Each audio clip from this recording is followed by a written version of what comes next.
Hi, everyone. Today I am interviewing Dave Gardner, the Executive Director of World Population Balance, a U.S. nonprofit that wants to stop overpopulation and slash birth rates all across the world. On September 21st, Gardner's organization launched a One Planet, One Child Billboard campaign in Vancouver, BC. According to the campaign website, the One Planet, One Child Billboard campaign alerts people to the overpopulation crisis and celebrates the choice to have a small family. Small families are helping to create a healthy planet, better lives, and a promising future. Some of the messages on the billboards in Vancouver read: conservation begins at conception, traffic congestion begins at conception, and the most loving gift you can give your first child is to not have another. I'm all for controversy, and I think it's pretty cool how much conversation your billboards in Vancouver have stirred up. So if that was one of your goals, then I think you have certainly achieved it. So thank you, Dave, for joining me in this interview today. Well, thanks for having me. We definitely wanted to get some attention, and it's too bad that controversy might be necessary to do that. I'd like to set the record straight on a couple of things, just minor adjustments to things that you said in your introduction. One is, I wouldn't say that we want to slash birth rates around the world. What we want to do, women are cutting birth rates around the world, and we want to celebrate that and let everyone know that there's just no reason to be alarmed about that. That is good news on an overpopulated planet. And I want to mention that one of the ads that you quoted about the most loving gift, we actually are no longer running that ad. Maybe we'll get into that. Yeah. Okay. Yeah. Can you tell us a bit about your background and how you got involved in issues related to overpopulation? Sure. I'll try to give you a quick version of a real long story. A lifelong professional filmmaker who gave up working for Fortune 500 companies, creating propaganda, to do a documentary about an issue that had just gotten my attention right around 2000, and that was that we were in the process of outgrowing the planet. For a lot of my adult life, I hadn't been paying attention, even though back in 1968 I read Paul Eman Ehrlich's famous book, The Population Bomb, and I myself got a vasectomy shortly after my second child was born because I wanted to do my part to make sure that we didn't overpopulate the planet. So I just kind of watched what we were doing in my own community, that we were addicted to growth, we were pursuing population growth, and we thought that was a metric for success and a source of prosperity. And once I started researching that, I discovered soon that that's a regional, a provincial, a national obsession, and it's really based on a myth. So can you tell us about the Vancouver Billboard campaign? How many ads were placed and how long are they up for? Because we're doing digital ads where we can run a different ad every minute if we want, and we can run different ads this week and change out the whole set of ads the next week, we really decided to come up with a bevy of ads. So we had over 30 messages to start with, and we thought that was valuable because overpopulation really touches so many aspects of our life. And so we've got ads about climate change, ads about traffic congestion, ads about resource limitations, you name it. And are you doing like a month-long run kind of thing? Yeah, right now the campaign's scheduled to end at midnight on the 18th of October. We may decide to extend it, or we may move to another location, or we may just take a rest, just depending on how things develop. So World Population Balance is an American organization. According to your website, you are run out of Minnesota. So why Vancouver, BC, of all places? Well, I'll give you two answers to that. One is we are based in the US, but we really consider overpopulation a global issue. So we are communicating on a global stage. We have allies around the world. We have activists and followers all around the world who we are in constant communication with. We're supporting sustainable population activists in many nations. So we don't really feel like our outreach should be limited to the United States. We're smart enough to know that we ought to probably limit our outreach to cultures that we understand.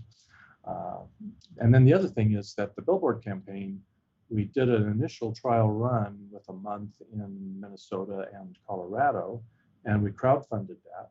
And the crowdfunding campaign continues, and we've invited people to bring a billboard or a billboard campaign to your community, so people can actually organize their own fundraiser and get people in their community together to raise the money. And we'll be glad to try to put together a campaign wherever there's interest. So we were really invited into Vancouver. It wasn't something that we decided on our own.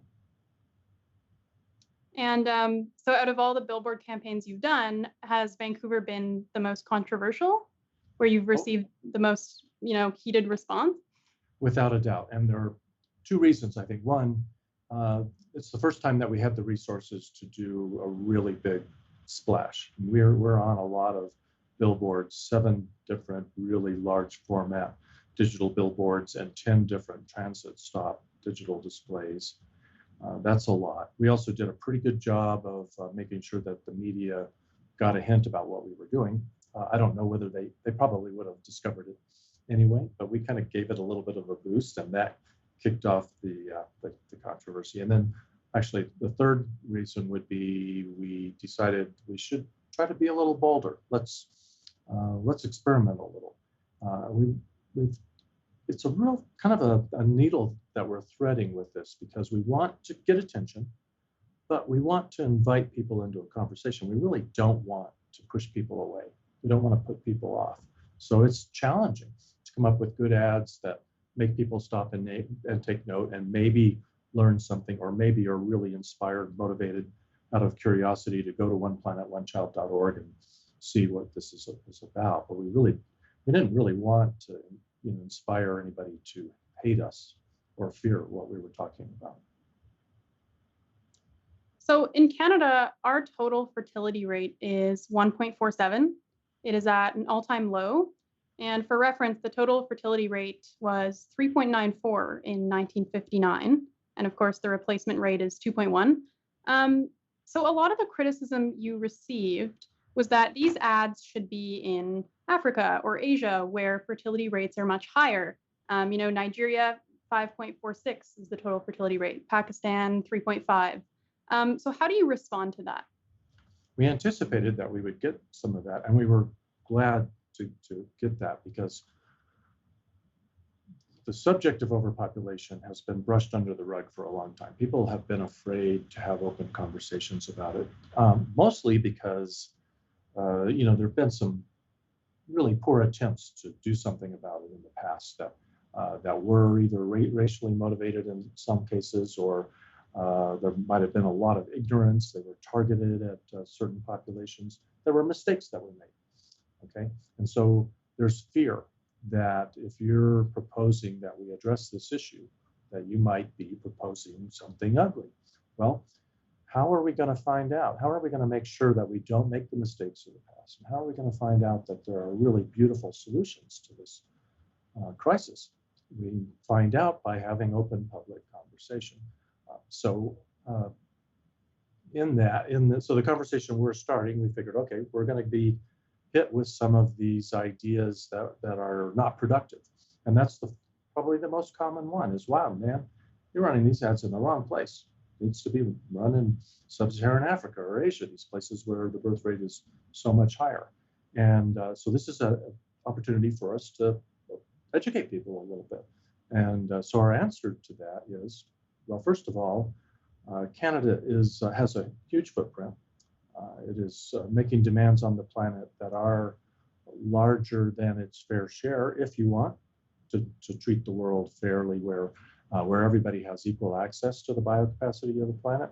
We can't have a world where everybody has a footprint the size of a Canadian or the size of a typical person in the United States. So every person born in the US or Canada, or most of the industrialized world, I call it the overdeveloped world because we've overachieved and we're over-consuming like crazy. A child born in our culture will have a huge impact on the planet, 20 to 60 times the impact of a child born in Chad or Niger, say. So we can't say mission accomplished just because our birth rate is low. We're overpopulated, and we still need to contract to a sustainable population level. Two, if we really, there's nothing wrong with wanting to help all the people of the world get a handle on this issue, to empower women and educate women and give them access to family planning so women around the world can choose smaller families, which they are inclined to do when they're empowered in that way, eliminate child marriage and all that. There's nothing wrong with trying to help the people of the world. But if you're a rampant overconsumer in the overdeveloped world, and you are pushing your agenda in the developing world, in the global South, you might not be welcome. I mean, it might be smart to start with kind of cleaning up your own backyard. So we need to look in the mirror first and say, well, have we got the problem solved here? If we don't, let's make sure we're working really hard to solve the problem here, even as we then offer help where it is welcome. So there was one news article where Daryl Bricker, who is the co-author of Empty Planet, The Shock of Population Decline, he gave a comment, and he said, in regards to your organization and your campaign, that you should be putting up billboards of congratulations because the public has already achieved what you guys are asking for. They're ahead of you. So why are you urging them to do this and have small families when that's kind of already the way it is? So do you think he has a point?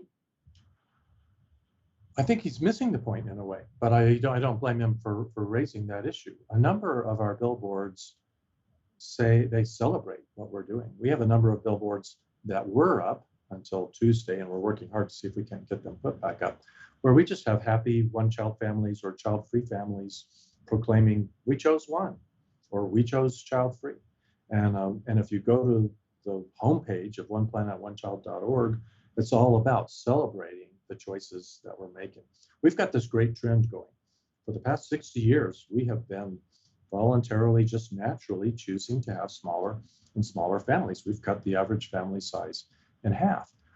So we want to congratulate people for doing the right thing. We would like to keep that going. And we feel like it's important to speak up about that because there are growth profiteers, I would call them, growth addicted people who for one reason or another, are trying to convince Canadians, just like they're doing in other parts of the world, that they need to grow. We better get busy and start breeding us some more taxpayers, some more consumers, and some more workers. And that is on an overpopulated planet. That's just really ill-advised. That's the nice way of putting it. And so we want to have a conversation that reminds everyone, hey, we're doing the right thing. Keep it up. Bravo. Well done. I was going to ask this a little later, but maybe I'll inject it now. So in Canada, there is an organization that's backed by many high-level bankers, venture capitalists, corporate types, and they want 100 million people in Canada by 2100. For reference, our current population is about 38 million.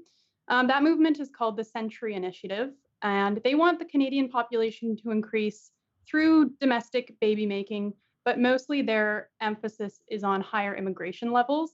So what is your take on a movement like the Century Initiative?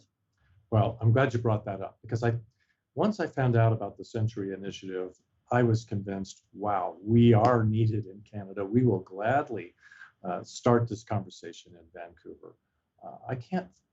It's hard to imagine a more dangerous idea, truthfully.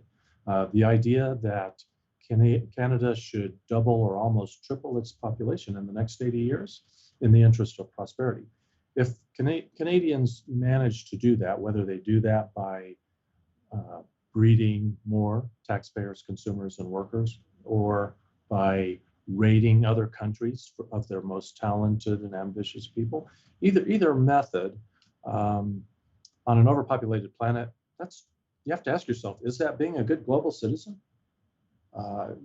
If every country in the world decides to engage in that, and in what the Century Initiative calls a global war for talent, well, they can't all win. It's a crazy war to be waging when we have an overpopulated planet, and if we don't scale back the size of our, both the size of our global economy and the size of the number of consumers, we're basically doomed, will be the extinct species in the headlines if we keep that up. So they're basically trying to have Canada do its part to drive humanity into extinction. That's just totally crazy. And they want to do it by Canada wins, other countries lose. If tripling your population is a winning game strategy, but it's all based on this myth that endless growth is possible and that it's essential for prosperity. It's not. It's going to destroy lives. It's not going to make beautiful lives. One of your ads, the one that read, "The most loving gift you can give your first child is to not have another," featured a Black baby. I know your campaign featured babies of many, and people of, and adults of many different ethnicities. But some people started saying your organization is racist for featuring a Black baby. So your organization on Twitter said, "Our ads feature people of many ethnicities. Wouldn't it be racist to include only white people? Please visit the website and check it out thoroughly before passing judgment." So pretty, measured response. But then you actually apologized and stopped running that ad. And what I see here is there's a lot of people right now calling for more diversity in advertising, which I totally support. I think that's great. But it's interesting that once you're talking about overpopulation, suddenly you're being told you can only feature white people. So why did you apologize and retract those ads? Thank you for that question. We apologized for the mistake that we made was that we created an ad that could be isolated and used to mislead people, and it could just be honestly misconstrued by someone. Just because we're in a tinderbox right now. There's just everybody's on alert, up on edge about racism, and rightly so. And we, part of the purpose of our campaign is to eliminate racism, because there's no place for racism in the modern sustainable population movement. So we felt it was a mistake on our part to create an ad that could have been misinterpreted. We needed something that was more certain. And we included, we had that very same ad with children of other skin colors. And then we had a number of ads with white families and Asian family. So we had quite a bit of inclusivity and diversity across the campaign. We thought we were doing the right thing, but in retrospect, apparently today, if you want to avoid, misinterpretation, and if you want to avoid being piled on by people who are really quick to want to police against racism, then any inclusivity and diversity you have, it better be on the same ad, because it just takes one picture on Twitter to get people up in arms, and that was just so unfortunate. So we wanted to apologize for making that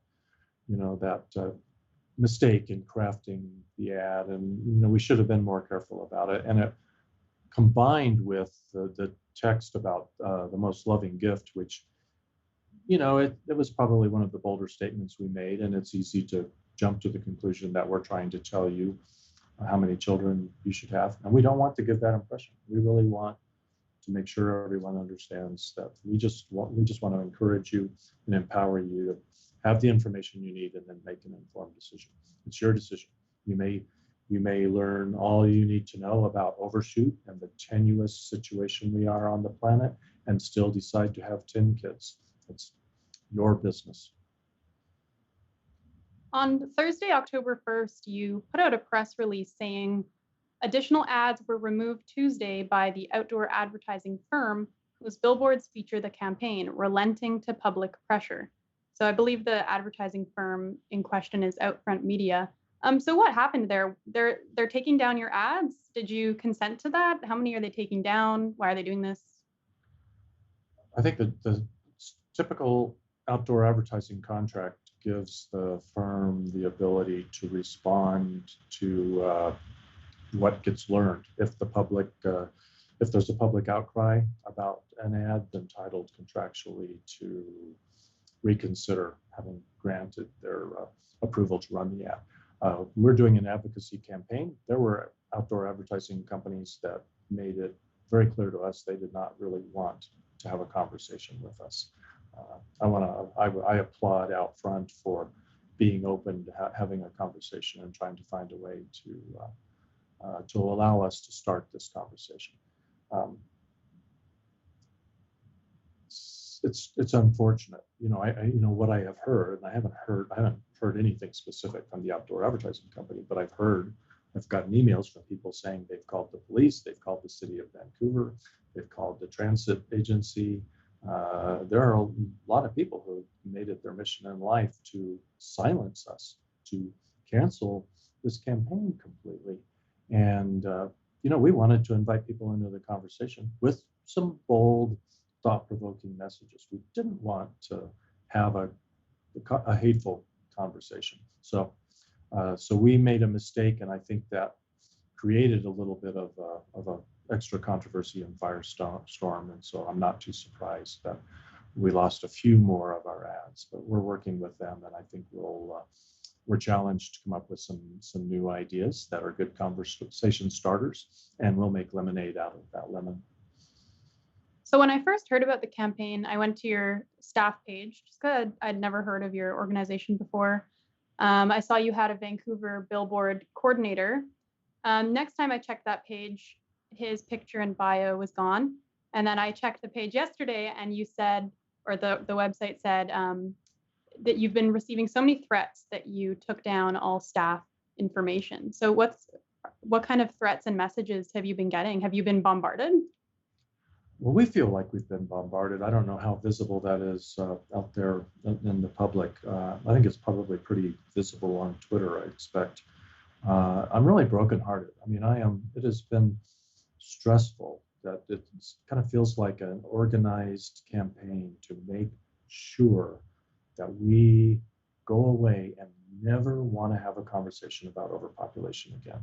It's been surprisingly hateful, and it's weird because you would expect if people are standing up for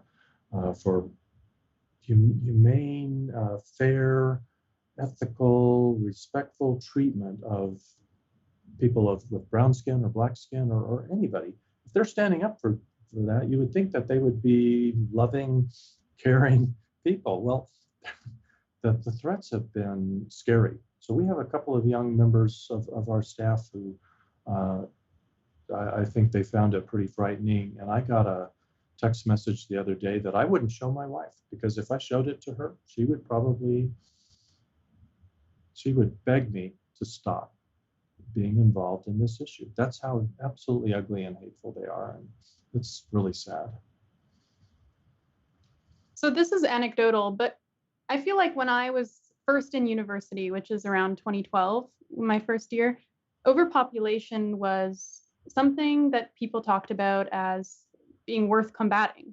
But now, 2020, I'm seeing more people talk about, that's false. This is a eugenicist idea. This is eco-fascist. Like, I feel like we're seeing the rise of the word eco-fascist. Have you noticed this as well?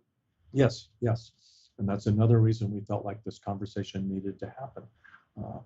We condemn eco-fascism. We condemn eugenicism, and there is this great positive, sustainable population movement out there that rejects all of that. But it's pretty well unknown. The pretty famous filmmaker Michael Moore executive produced a film called Planet of the Humans that spends about 3 minutes talking about overpopulation. Pretty smart people spoke about it. And it was truthful, it wasn't incendiary, but the fact that it was a white filmmaker talking about overpopulation, boom, boom, boom, racism. It's just, that's really not productive at all. I'd like to think that we would have less racism and less eco-fascism involved in this issue if we could bring it back out into the daylight, educate people. People need to know, you know what? This is there's a beautiful solution to this, and it is just to keep on doing what we've been doing, just to celebrate small family decisions and not listen to the crazy people who think that we need to double or triple our population in order to have prosperity. Well, my last question is to you, based on your research and advocacy in this area. What is the ideal world population size? 1 billion, 3 billion?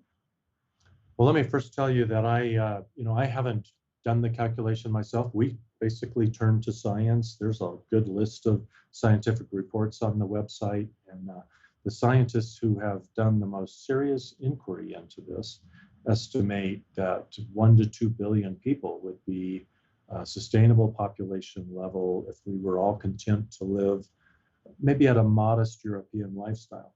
And that's an important caveat to put into the answer, because it kind of depends on how high on the hog you want to live. The two factors that have the biggest impact on whether we are crippling the planet's life-supporting ecosystems or living in balance with nature are our level of consumption, how big we're living, the size of our economy, and then how many of us there are who are doing the consuming. So if we all wanted to have 3 vacation homes and drive big gas-guzzling SUVs and fly halfway across the country to a rock concert or a football game every other weekend, then the number would probably have to be 100 million.